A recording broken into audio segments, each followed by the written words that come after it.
You are listening to Healthy Paint Talk with Bill and Darryl.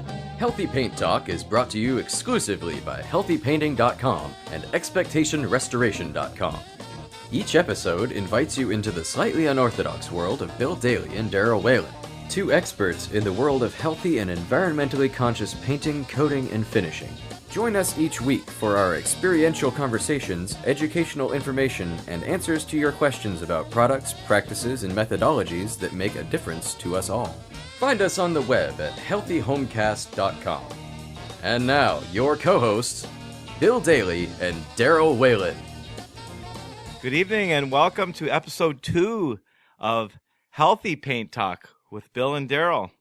Healthy Paint Talk is a part of the Healthy Homecast Network and is brought to you exclusively by HealthyPainting.com and ExpectationRestoration.com. I'm Darryl Whalen, along with the star and co-host of Healthy Paint Talk, Mr. Bill Daly. Good evening, Bill. Heidi ho. Heidi ho. Our audio engineer is Randy Parcel, and I still think our podcast producer is Tony Calapristi. He's not here this evening again, so I'm still not sure if we're pronouncing his name correctly. We'll probably get that ironed out this coming week. As we continue to develop our format, we encourage all of those who are listening and may have listened to episode 1 to please contact with any questions or comments or ideas they may have. And up to this point, it would be almost a miracle because we plan on posting episode 1 this evening. You can contact us by emailing info@healthyhomecast.com or by calling 206-650-4587. As with episode 1, this is a quick rundown of the things we intend to touch upon during the show. Let's see here. So first we have the What's Been Happening segment, where we talk about the things that have come up in our lives over the past week that are applicable to the theme of this show. Following that, we will have the Topic of the Week segment, which touches on something we trust will be relevant to the listeners, and we were both able to chime in on. Following that, we will have a segment called Is This Product Really Green and Safe?, where we bring up a product that we have either seen, have used, or have been asked about. Following that, we will then entertain the listeners' questions with a segment called We've Got the Answers. And we'll end each episode of our podcast with the segment What's Up With That?, where we're presented with a silly question that may or may not be relevant to our program or any of the particular episodes. And we'll find out if that question can be answered or if it even matters. But that's it. That's the rundown of the show. Let's get started. This is What's Been Happening. So what's been happening with you, Bill, over the past week? Well, besides my cold, which lasted for a couple of days, I spent quite a bit of time down at Windfall Lumber Company. Do you remember me talking about that last week? We sure do, where all the hippies hang out. Where all the hippies hang out. And they're having a panic attack there because they're trying to get the okay from Starbucks on a color for thousands of board feet of some material. And I'm going to tell you two things. These people know nothing about finish chemistry, but they, by all appearances, by their little locker they keep all their stuff in, have experimented with virtually everything under the sun. So when I got down there, I'm going to teach one person how to do this. And this person is in charge of the spray booth, which consists of some visqueen stapled to some 2x4s and no fan. But nonetheless, it's a place where you can do your spraying. And he has another job. He's what they call a sawyer, and that means he has to saw big pieces of wood in half when he's not spraying. And then he has another job, which is identifying where the he holds the what do they call it? The thing that it finds all the metal in the wood. Oh, like a metal detector. Metal detector, yeah. And so he's got quite a few jobs, and to hold his attention for more than 5 minutes was pretty much an impossible thing. And then when he finally did settle down and I was talking to him, I could tell just by the questions he was asking me, he was not tracking on virtually anything that I was saying. And so they basically, this is the third trip I've made down there, and I brought some material so they could get their samples done. I left it there Monday and went back home. Tuesday, I got a telephone call. They said, gee, we tried a couple of samples, but they're not coming out the same color that you were able to make them come out. And I started asking them questions how they put it on. And I found out very rapidly, if I have them on the phone, I've got their attention. If I'm talking to them straight away, I don't have their attention. So I think it was kind of funny. We got it all resolved, but it's a lot of fun dealing with people sometimes. And so that was kind of my week so far. So what was the issue with the color and the application and stuff that made it different on your end and their end? Well, it turns out that they had a big stack of lumber, 3 feet by 7 feet. It had just come out of the sander, but there were only 3 that came out of the sander. 5 of them were not sanded. And so the ones that were sanded took the stain differently than the ones that were not sanded. And so that was an easy thing to discover. So it wasn't new technology. It was just somebody fumbling around, not getting the job done. So if these were hippies and they were having panic attacks, do they take time out of their day to do some yoga or drink some peppermint tea or something? There's all kinds of granola there to eat. There's pretty darn good coffee. Again, I was overdressed and I was wearing jeans and a sweater. So yeah, it's interesting you were talking about. For me, I've been working on some porches and stuff and finishing up some of the projects. I know the porch you were working on. You know one of them. I know one of them, yeah. I've been working on several of them that we've been that have been on the docket, and we've been working on the schedule for months. Just trying to finish everything up. As a matter of fact, I did have a client today that we went and cleaned the porch, but we weren't able to. It was in an area of the yard that was the north side of the house, and it was under all the trees, and it just wasn't going to dry up it well enough to adequately take the stain and everything that it needed. So there was probably a lot of moss on that deck too. There was a lot of moss, but we cleaned it off, so we made it safe for the winter. I mean, we couldn't even walk around on the thing without almost falling on our butts. I was going to say falling on our ass, but I was acting like this was some kind of PC, like family. Falling on your ass was a bad thing or something. But no, we damn near fell on our ass, and I'll just go ahead and say it. I'm all embarrassed now.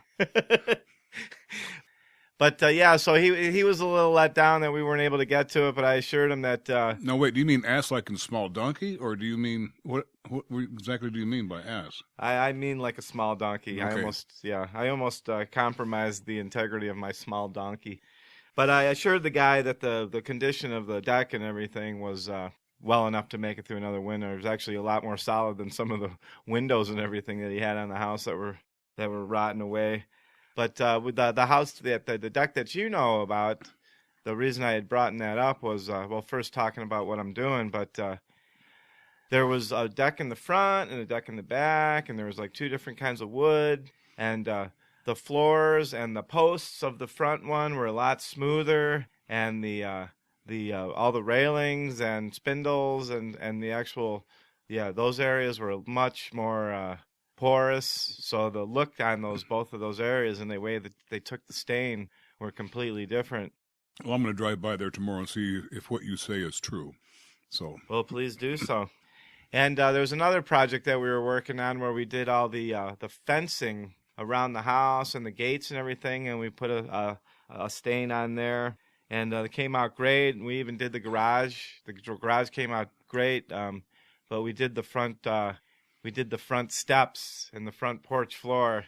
And I kind of fell a little short, and I didn't. I should have just canopied and tarped off the whole front of the house and left it closed off for about a week, and it would have been fine. But I felt, because that was a main access for them, that I was hoping that it would dry up, and it just quite didn't make it. So we're just going to readdress it in the spring, and they're really happy with the rest of the job. And let's see, I think there was... So, yeah, those were all my decks and stuff. That's basically about what's going on with my week, aside from working on the podcast and working on the websites and working on the businesses and stuff. So it's been pretty busy. Anything else in note that's been going on with you this week? Well, I've been involved very heavily in some politics in the paint industry that is starting to bear some fruit. I think I've talked about this before. There's a company called C2, and these people are all, at one time or another, been a Benjamin Moore dealer or distributor, and they all formed their own company to combat Benjamin Moore. And the paint wars are kind of getting hot right now, and including people calling each other names, which is the next step is going to be a little more exciting. But there's some really nice new products that are going to be coming out by the first of the year. And I think we'll probably touch on those products once a week in a new product or a product development show. Sometimes you need to know why we develop a product. And why is that can on the shelf? What's it doing there? And almost all of the materials that are sold, for example, in one of the stores that I deal with called Woodcraft, which caters to people who are woodworkers. They'll get a lathe and they'll turn a bowl, they'll do this. And a lot of finishes that are on the shelf where you could have walked into a paint store in 1930 and seen those same exact products on the shelf. And these guys are stubborn. They don't want to learn new things. But come the first of this year, a lot of those products are going to be going away or only be available in very small amounts. So think about it this way. How much do you think fingernail polish is a gallon? Darryl, give me an answer.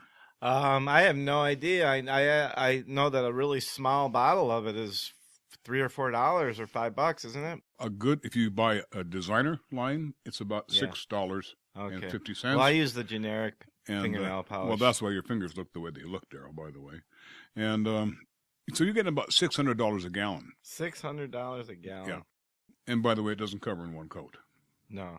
You're talking about the polish. You're not talking about the remover. You're talking about the polish. Just the polish. Oh, okay. So how much does car paint cost? Oh, I don't know. I've never painted a car. Well, I used to paint cars back in the old days, but I used my house paint, and I used a brush and a roller. So it was like $20 a gallon to paint my car. So, but I don't know. Was it hundreds of dollars for it is car paint? It is, and again, I'll give you an example. I had a Jaguar that I had British Racing Green, painted British Racing Green, and somebody decided to put a dent in the front fender, and the insurance company said, this other person's insurance company said, "Don't worry, we'll get it taken care of." And so I took it to the body shop, and I said, if I come back and I go to pick up this car and I can see from the street that there's a difference between the fender and the door, I'm not picking the car up because there are 20 coats of paint on this fender. And because, by the way, British Racing Green doesn't cover at all. It has no coverage. We had to put on almost 10 coats before we saw the primer go away. And it was $240 a gallon. And there were 2 gallons of paint on that Jaguar. And what year was that? It was painted? Yeah. 1992. So I imagine it's significantly more expensive at this point, huh? Probably about the same cost. In 20 years? Yeah, I don't think it's gone up that much. But so the paint industry, oh, by the way, the people who sell automotive paint are not at all embarrassed about asking for that kind of money for their paint. And the marine industry, they have no embarrassment or no problem in asking what they're asking for their paint. Most of the paints that go on to a marine type of environment run about $150 a gallon. Now, if you went to any of the box stores and you found a gallon of paint for $150, you're not in a box store. No. You're just not there. The people who run those box stores, they say, we will not sell anything in the coatings end of the thing that's over $50 retail. And most of it's probably closer to like 30. Most of it's closer to 30. So the paint industry has not been necessarily profitable for in excess of 42 years because they've not raised the price of their product. So in reality, the gallon of paint that's sitting on the shelf that Lowe's and Home Depot is selling for $28 a gallon is closer to the actual cost of the paint. And that paint should be selling for about $50 to $60 a gallon if it were actually to be sold retail. So where do they make their money then? Well, even Home Depot and Lowe's are asking themselves that question right now. And so they're basically, they make a very small percentage. And just like Costco, they know exactly what they make. They keep their margins on everything about the same. And Costco is an extremely successful company. But they chose not to get into paint at all. Well, a lot of places won't. They say it's too much to, like, the little bit I know about some of the places, they don't want to set it up and stuff to get the machines and the cost, and it doesn't seem like there's enough of a profit margin in it. Daryl, it's not that bad a deal. We can get into the paint business, open up a little store right here in Burien. You know that. You and I can do that because we know a lot about paint. They've already have a couple of them. They already have a couple. We can go and beat them over the head and take their stores over. It would cost us about $80,000 just to buy the shakers, the new computer to tint the material. That's not counting the stock we'd have to buy. And the matching machine. That's the computer. Yeah, gotcha. We'd have to have somebody man the store or woman the store, and that for whatever. Person the store. And let's see, what else will we have to do? Besides all the state and licenses and stuff, I bet you we'll start making money in about 10 years. So how do the paint businesses make money? It's hard to say. The paint businesses that are successful have been around for a long time, and they have learned how to, their stock is paid for. But my gosh, I'd like you to go into any Ace Hardware store and tell me how much it costs to stock that store. Costs quite a bit. Probably $1 million? Oh, yeah, easy. Yeah.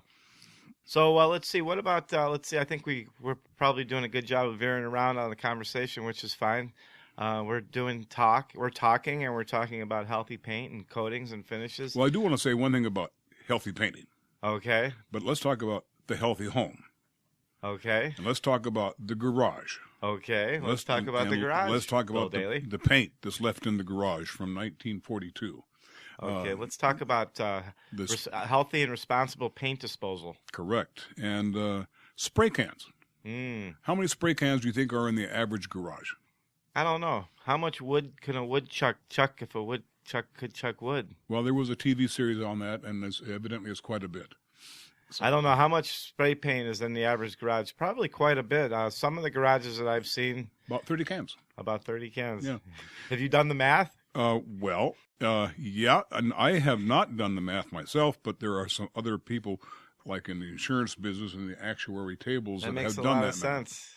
There's a lot of risk involved in like having that type of product in your garage, especially the ones that are attached to the home. Ones that are attached to the home, next to the furnace.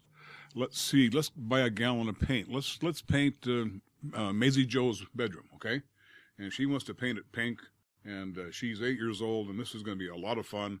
We'll go out and get a couple gallons of paint. We've used a gallon and a half. We have a half gallon left over. What do we do with that half gallon of paint? We just put it under the bench for about 45 years. Hammer the lid on that thing. Put it up on the bench. And then, by the way, it'll become pretty much a solid mass in the bottom of the can. About 6 years? About 6 years. If you do lid that up and there's air inside of the can, which of course there will be. Yeah, the way they hammer it on there always is. That's right. So if you're really going to save your paint, pour it into a smaller container with no air, with a good lid, and label it so you know what it is. And if 3 or 4 years goes by, just automatically toss it. Well, you don't just toss it. There's things that you need to do. You need to put some hardener in it. Oh, that's right. You toss it in your neighbor's backyard. Let him worry about it. No, you don't do that. No, you don't. Kidding. But what you have to do, and a lot of people think that latex paints are very safe, so we can just take them and pour them down the sink, and we're done with them. That's not true. Well, let me ask you this question. If you went out on my boat right now on Lake Union, and you were going to dump a gallon of varnish over one side, and I was going to dump a gallon of my water-based varnish over the other side, which one would pollute more? Well, only because I know you, and we've had this conversation before. Initially, I thought it was the oil-based varnish, but now I know that it's the water-based. The latex paste, the water-based. Yep. In fact, the latex paints that are being poured down our sink sewer right systems. back into the water goes system. right back into the water system, and they've tried everything to educate the public, and the public is not listening at all. So go to your paint store, and they offer you several ways to get rid of your paint, including hardening the product so it can go directly into the garbage can and not become a hazardous mess. There are places will accept your hazardous waste paint coatings, and they're listed in several publications, including the Seattle Central Library. So it would be nice to be a good citizen and get rid of that stuff correctly. I know, for example, tonight when I was walking through the garage because I couldn't get out of the front door, I just happened to glance up. That's why I'm talking about it. And I just glanced up and said, oh, gosh, I've got to get rid of those spray cans. Have been sitting there for virtually 2 years. Do you have exactly 30 cans? No, I have more like 60. 60. Yeah. So you're holding off for 2 people. I am. So yeah, well, there's so much to talk about. We kind of veered off the conversation about the fingernail polish and the C2, and then we hadn't heard about the proper way to get rid of the spray paint cans. We know how to get rid of the latex paint, and so okay, the spray cans, you want to take that down to the hazardous waste or whatever, just like the oil and other types of products. Is that correct? You do. Okay, what about the fingernail polish? What was the conversation about that? Now, the reason I had the conversation about the fingernail polish is to tell you how much you're really paying for some paint products, and you don't even know it. Oh, okay, great. So the smaller amount of paint you buy, the more expensive it is, and that's just the way it is. But actually, if you buy more than you need, then you have to dispose of it. So it's a two-headed sword. It's a vicious circle. About 2 years ago, they were going to make it a mandatory thing that the paint store that sells you the paint must take it back. You go home, use half of it. You need to bring that paint. You can bring that paint back to the store, and they will take it, and they will dispose of it. That never really happened. Well, they do that at the auto parts stores with the motor oil. Oh yeah, absolutely. And they make money off of recycling that. Why can't they recycle the paint? They do. There was a company here in Seattle that made a product called Seattle Beige. And they would go around to the paint stores, and they would just pick up color all for Seattle. Huh? Mm-hmm. They pick up all the paint that was in, and you'll see this. You'll go into a paint store and say mismatched paint, Yeah. $1 a gallon or whatever. They just want to get rid of it, and so that's what this company did. They just picked it all up, and you can go down to the salvage places, and it's right on the shelf. It's for sale. It's remanufactured. Yeah, So and there's that company in Portland that does that. that's the company. Oh, okay, perfect. Well, listen, once again, you're a wealth of knowledge, and we could probably talk all day, but for the interest of time, we're going to move on. We're going to take a little break here, and then we're going to come back with more on episode 2 of Healthy Paint Talk with Bill and Darryl, and we're going to get into our topic of the week. So we'll be back in a minute. You're listening to Healthy Paint Talk.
Okay, we're back. It wasn't a minute. Yes, it was. Trust me. Here is the topic of the week. So next up, topic of the week. Let's talk about wallpaper. Oh, I love wallpaper. Let's talk about wallpaper and wallpaper removal and wallpaper application. Okay. So give us a brief history of wallpaper. Well, we'd have to go way back to the Egyptian time to talk about the history of wallpaper, but let's talk about the wallpaper that's available. So when they did when you were talking about the hieroglyphs and stuff last week, they were hanging wallpaper too, huh? Well, they actually they decorated fabric and hung it on the wall. Oh, that makes sense. And that's really where the modern wallpaper came about, is the decorations that the Egyptians and various other ancient people did to their walls. Imagine going into a cave, and you'd go nuts after a while. That damn gray rock, we've got to do something with it, honey. So you have to go out and get some rock paint and decorate the rock. So what are the modern wallpapers made out of? Well, you know, the big thing that's taken over the market in the early 60s were the vinyl wallpapers. And that was technically a sheet of vinyl that had a little fabric on the back. And you get the roll from the wallpaper store, you open it up, and your house would smell like a new Chevy Vega for about, I don't know, a couple of years. Probably wasn't the healthiest of materials. Oh, no, it would kill people. Oh, my God. And it looked like plastic. But it sure would look pretty. Oh, yeah, it looked like plastic. It looked like, and if you wanted to remove that, all you do is find an edge, and you just rip it off, and it'll come right off the wall. It'll take a little bit of wallboard with it, but what the hell? You can patch that up later on. And by the way, if you want to test your marriage, if you're not really too sure your marriage is in good shape, buy some wallpaper and wallpaper the bathroom together. And if you come out and you're still alive, your marriage is good. If one of you is bloodied, figure out which one it is and then leave. That's why they used to call us, and we used to apply that. You know, do people still use wallpaper? Yes, they do. Not very much. Not the same way they used to do it. It used to be that, for example, in England, you would get an apartment and you'd keep that apartment for a lifetime. Yeah. And you'd, in order to make that apartment yours, you'd put wallpaper up. Interesting. And in some cases, in France, in Germany, and in England, you'd find as many as 17 to 18 layers of wallpaper on a wall. And can you imagine some of the adhesives that they used way back then, which were animal adhesives, what kind of critters were growing underneath that material? So now we have wallpaper pastes that don't grow mold. We have wallpaper pastes that are what we call self-release. That means the minute water hits them, they give up. And they use the sizing and stuff now beforehand. You know, that's a good thing. If you want to know what a size is relatively a clear sealer that's applied to the wall to make the adhesive stick uniformly. That's what a size is. And it's more importantly, the removing process is Correct. much, much easier. And we used to make a lot of money making wallpaper remover. And we'd get a little quart container, and it would be, we'd say, pour this into 4 gallons of water, and you got yourself a wallpaper remover. We used to use vinegar. Vinegar's okay, but our wallpaper remover was much better. Was it? Yeah, it was dish detergent. There you go. and what that did, it made the water wetter. So you'd punch a whole bunch of little holes in the surface of the wallpaper with a little serrated tool. You'd sponge this stuff off, and by golly, it would just literally fall off the wall. And that was a kind of a fun Sunday afternoon thing to do. Now we get to watch the Seahawks play. So, gee, things have really come up. So it's a different kind of torture. So is wallpaper safe? Is the products that they use to apply it safe and to remove it? Quite so. They're very much very, very safe. They've gotten away from the heavy vinyls now, and now they're going to vinyl coated, which is very much like the coatings that we make now for floors, that type of thing. And much healthier? Much healthier. Great. And quite frankly, the wallpaper business has dropped from 1960 to 1980. It was going huckledebuck, and then all of a sudden it looked like the stock market. The arrows went down. So it's starting to come back. People not much. No, but for feature walls. Yeah, I started, so I talk about how I started doing my painting business in 1978, and I used to put wallpaper up in the beginning, part of the early 80s, relatively often, but it pretty much died out in the 80s, and I used to, remove wallpaper. Oh, yeah. Like, probably did as much of that in the 80s as I did painting. I mean, at least it was certainly a part of the preparation. Over the last 10 years, I've probably done it a couple of dozen times. Well, I probably did it hundreds of times. Oh, I bet. Back in the 80s. So let's walk into a relatively modern home. Yeah. Okay? And you'll see a lot of now, instead of off-white color, you'll see a lot of the browns and the reds and the blues and that type of thing. And you won't see wallpaper. You'll see what we call borders. Borders were big, too. And borders are just very small, straight lines of wallpaper with a little bit of design on it. And it sort of brightens up a room. And so it's like putting molding up. Yeah, they mock the like crown molding and the chair They rail do. and stuff. Yeah, the chair molding. But it's kind of cheesy. Now, in my house, I've got a 20-foot wall that I have some linen wallpaper on. It's really quite elegant. It looks the texture, the feel, everything about it is quite nice. And I did that for a very good reason, because I had the wallpaper and it looked good. And I don't like being as tall as I am, so getting onto a ladder and dropping a wallpaper 20 feet was not much fun. Great. I mean, not great. Not right. So, yeah, I guess we could probably do a whole show just talking about wallpaper, but we'll move on. And now, is this product really green and safe? Coming up next, the product of the week. So I was talking with a client, within the last month or so, and they had asked me about something called Cedar Shield. And what can you tell me about that? What is it? What is it for? I get a little bit of an idea. I have no clue. It's something that goes on before you. It was about an issue about a fence, and it was a cedar fence, and it was something that you put on before you actually stain, and it was supposed to protect this thing for like a lifetime. So you don't know what Cedar Shield is, huh? Sure don't. Okay, well, perfect. Never heard of it. Well, that's absolutely perfect, and we don't have to. Well, I'll tell you what. I'll look into it a little bit, and we'll bring that up in a future show. I do get a kick out of people who are guaranteeing their deck coatings for 50 years. That's what I think it said, 50 years. And in the industry, we know exactly what the product is.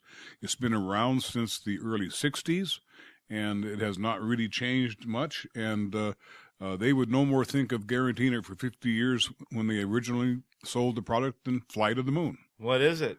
It's an elastomeric rubber coating. Oh, okay. This was something totally different. By the way, Yeah. I did do a little looking into it. I assume that you would know something about it, but we'll bring it up at a different point. Here is We've Got the Answers. So, being that we continue to build our website and create a better way to reach out to our listeners, and episode 1 is not even going to be posted until later this evening, once again, we didn't take any time to plan a question in today's show. So, how about Michael? You're on the spot here. Our friend Michael stopped by to check out the show. Do you have any kind of a question that's related to healthy paint or healthy coatings or healthy finishes, or about products or methods? Come on up. Hey, great show. So, what about getting the stuff on your hands? Getting it on your skin Is it, and getting it off? Can you elaborate on what it is that Well, you're like getting spray on your hand? paints. Okay, like, let's not elaborate anymore, because this would be a standard Okay, perfect. question. Thank you. That is an awesome question. That would be a standard question that somebody would walk into any basic store and say, "How do I get this crap off my hands?" And He wasn't talking about that. He was talking about paint. well, I'm going to talk about crap. I mean, I don't care what you guys talk about, but Anyhow, so go ahead. so the good news is, if it's on his hands, it'll come off rapidly, because of the amount of oil that are in your hands automatically will release that paint. So if you wanted to go out to dinner tonight, you'll look bad, but next week you won't tell. If you get paint on the inside of your arm, there is no oil generated from that part. So there is a thing called waterless hand cleaner. And you want to be very careful which one you do use, because of the fact there are many and they're different. But primarily, one of the basic things in the waterless hand cleaner is lanolin. And lanolin is a very rapid penetrating oil. It penetrates below where the paint is, or the grease, or the ink, or the other materials, and it just floats it out of your skin.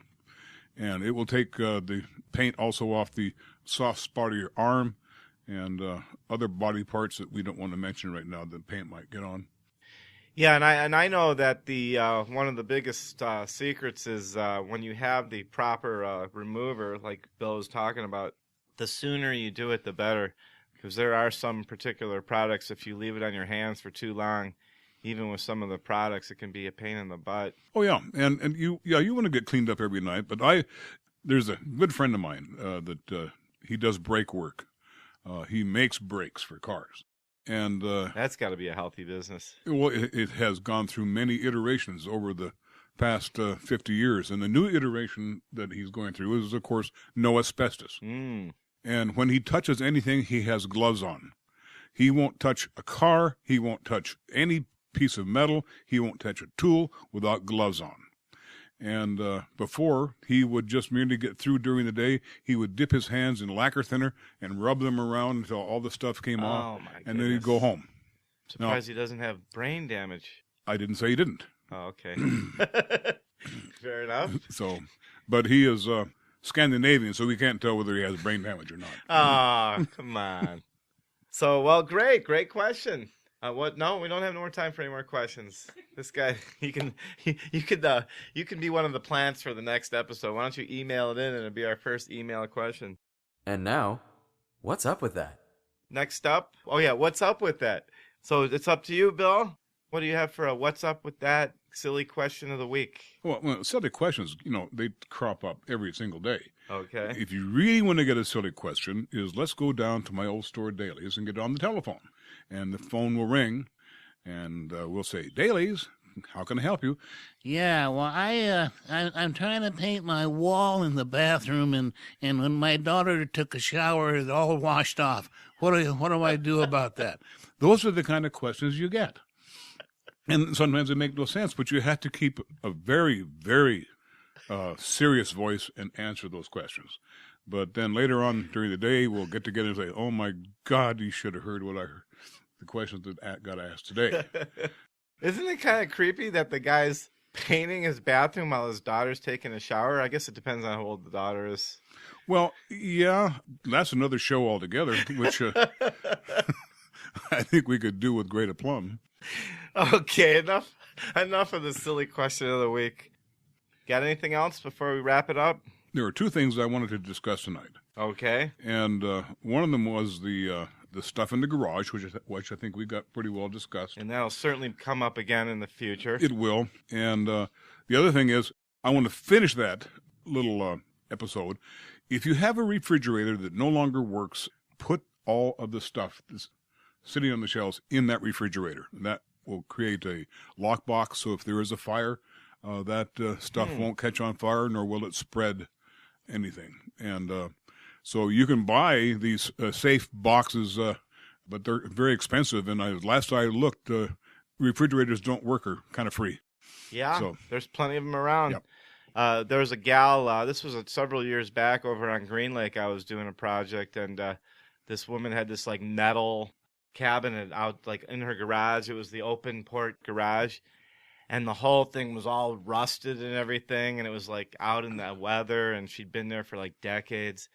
The door was like coming off of it and stuff, and I kind of opened it up and looked in there, and it was all these cans of like rusted paint, and the sides of the cans and the tops of the cans were like all rusting. That's from good. Being out there years. The stuff was all like dripping down onto the ground and everything. So keeping it inside where it's dry and keeping it closed up sounds like a fantastic idea. It does. Well, I guess that's a wrap then. You've been listening to episode 2 of Healthy Paint Talk with Bill and Darryl. Be sure to email us at info@healthyhomecast.com or call 206-650-4587. We'd love to hear your ideas for topic of the week or product of the week, or your general questions about anything related to painting, coating, or finishes, as well as an idea for a silly question of the week. Well, I think we need to have a new sign-off thing, don't you? I don't know. We can. Now until next week, go stick a brush in it. Go stick a brush into it. Okay. Well, I'll let me finish up, and then I'll allow you to sign us off with our new sign-off of the week. If all goes as planned, you will be able to check back next week for episode 3. Check out healthyhomecast.com for all of the Healthy Paint Talk episodes, as well as other shows and episodes relating to the environment, society, and the community surrounding the Puget Sound area and beyond. Until next week, this has been Bill, Randy, Darryl, Tony by proxy, and Michael with Healthy Paint Talk, and take it out. Okay, just don't forget, till next week, stick a brush in it. All right, stick a brush in it. Bye-bye. Thank you for listening to Healthy Paint Talk with Bill Daly and Darryl Whalen. Healthy Paint Talk is brought to you by HealthyPainting.com and ExpectationRestoration.com. Your feedback is important. Please feel free to contact us with any comments, questions, or suggestions pertaining to either information in past episodes or potential content for upcoming episodes of Healthy Paint Talk. You can call us at 206-650-4587 or send a direct email to info@healthyhomecast.com. Be sure to check back often. New episodes coming soon.